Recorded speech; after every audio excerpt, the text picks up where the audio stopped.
มือคุณแม่แซ่บแกงมัน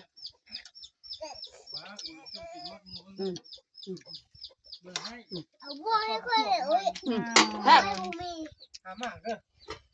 หัวประมาณ5 6 มัน ว้าว กินข้าว ระวังเนี่ยใส่บ่วงเต็มเจียงน้องแม่ นั่งก็จะหมายยังขาดเจ๊บ่ เอาเลย เป็นยังเราอยู่แบบธรรมชาติออร์แกนิกปกติ ใส่ข้าวในเด้อหายังคือเก่าอยู่ข้าวหา ตรงแบบนี้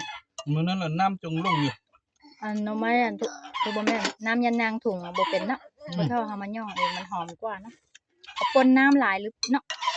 เกี่ยวน้ำเขาเบื่อหน่อย เขาเบิ่งแล้วนะ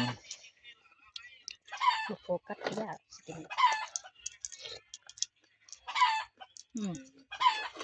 ขาดน้ำชั่วข้างมันง่ายจ้ะ มันแง่แค่เบิ่งติด ดูโฟกัส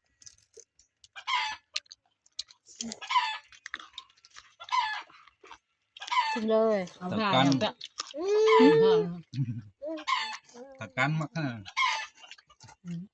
แข็งมาก ทางดีร้าน แกงมาแล้วพอไปแกง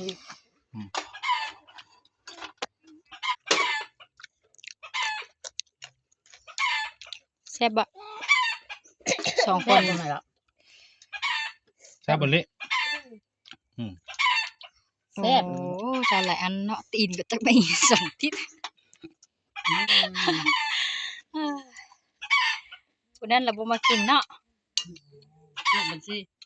ฮะกำลังกินข้าวอยู่ผัดไก่ปะห้องอะไรนะไก่ก็ยากพอไก่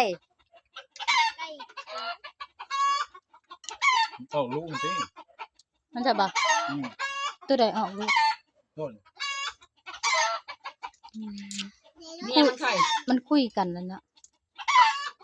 เมียมันไข่ปกติบ่อื่นสิบ่มา กินข้าวอิ่มแล้วก็กินของหวานโตมาเด้ เราเอาคน พอแล้วอีกน้อยสัก กินของหวาน ว่าน้ำ เสร็จตุกเราจับจะคืนพี่นี่ เนี่ย เดี๋ยวนี้ เพิ่นก็บ่เอาอีก ลูก ตั้ง ลูก พ่อมึง เป็นไงอ่ะ เอาข้ามมาขึ้นเด้อ แล้ว พลังตัวนี้ธรรมชาติเนี่ย ยากูหมูแล้วบักอันนี้มักไปยากูหมูมันดื้อ กินหลายๆพลังอาหารบำรุง ขาด เลือดจางกินรสแม่บ่ว่า เลือดจาง กินอะไร ใช่ไหมอันนี้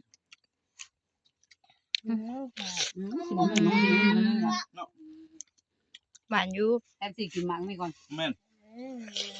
กินมะฮุ่งแล้วมากินแล้วคนละเรื่องเลย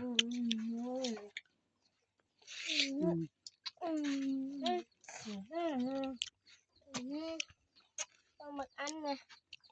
โคตรเลยอันเด้อไอ้แม่ อย่าให้กินให้น้องกินน้องบำรุง มันแตกอึดตายะโอ้โนแม่นนะมันขาดเลือด เอาซะวะกูเห็ดจับมันนะ